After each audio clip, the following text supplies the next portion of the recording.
凉风有幸，秋叶无边，亏我思君的情绪好比度日如年。初次见面，你们好，我是你们可遇而不可求的前女友。今天给大家带来的是导演高桥留美子的早期作品《人鱼之森》的第1集。看这个名字，我们就会发现一个惊天大秘密，这个故事应该是跟人鱼有关。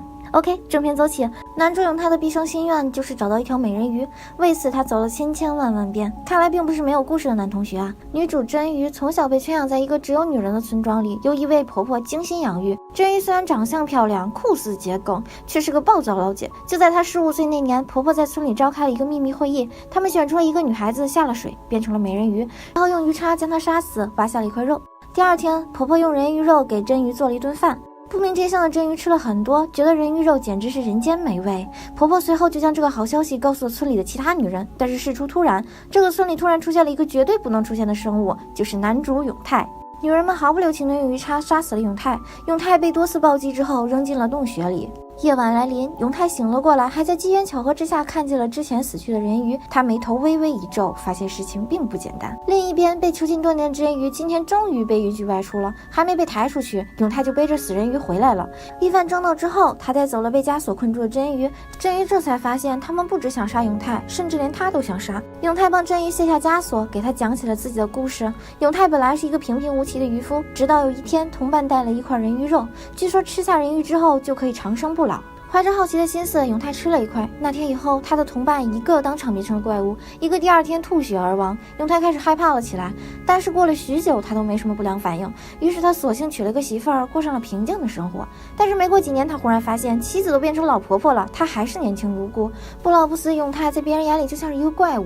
为了能够恢复正常人的生活，永泰决定寻找人鱼，解开长生不老之谜。到了晚上，怪物开始对两人虎视眈眈。真鱼说这是半人鱼，也就是说使用了人鱼肉之后变异失败的产物。永泰决定自己去找村民谈一谈，他将自己吃了人鱼肉的事情告诉了婆婆。婆婆告诉他，如果想变回普通人，只有找到人鱼才行。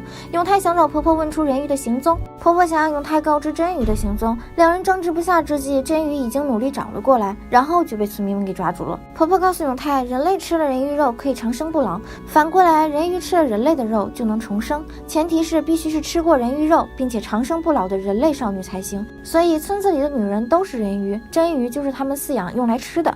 每过10年，他们就会去人类的村庄抓女婴。但是这么多年下来，只有真鱼吃完人鱼肉并且活了下来。永泰是绝对不会允许他们吃掉真鱼的，但是刚出去就发现真鱼被抓住了，而婆婆也用涂了毒的鱼叉阴了他一手。她告诉永泰，根本没有变回普通人的办法，即使找到了人鱼，也只能用人鱼的毒素让长生的人死去而已。所以永泰这次是注定凉凉了。永泰为了救出真鱼，那真是用了爱的力量，带着他躲回了洞穴里。真鱼在关键时刻来了一招空嘴吸毒，中毒的永泰昏了过去，但是性命是无忧了。人鱼们为了逼出两人，决定开闸放水，然后就在入海口截住永泰他们。永泰抱着真鱼被卷入了急流之中，遇水的人鱼纷纷变出了鱼尾，一只老人鱼咬了真鱼一口，然后就变成了少女的模样。上岸之后，无数的人鱼冲了过来，但是都被永泰打退了。真鱼也在跟婆婆进行抗争，婆婆这才说出了真相，原来她也是一个吃了人鱼肉的人类，但是吃的时候她已经很老了，以老人的样子获得长生，让她感觉漫长的人生孤独又绝望，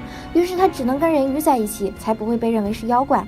永泰决定带着真鱼一起离开，而婆婆只能继续跟人鱼在一起，直到海枯石烂。人鱼之森第1集的故事到这里就结束了，接下来永泰跟真鱼又会遇到怎样的经历呢？